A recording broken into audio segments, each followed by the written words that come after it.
na ekulusu masumu na biso nyonso ekweyaki likolo na ye.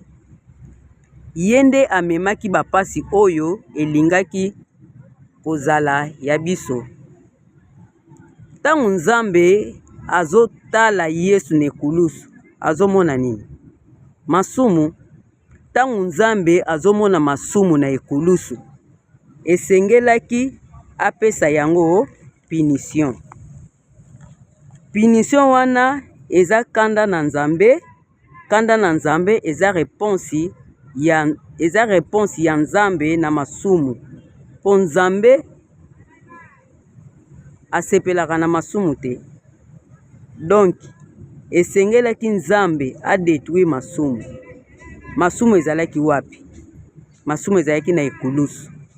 Na ekulusu nani azalaki kuna? Ezanga na yo te.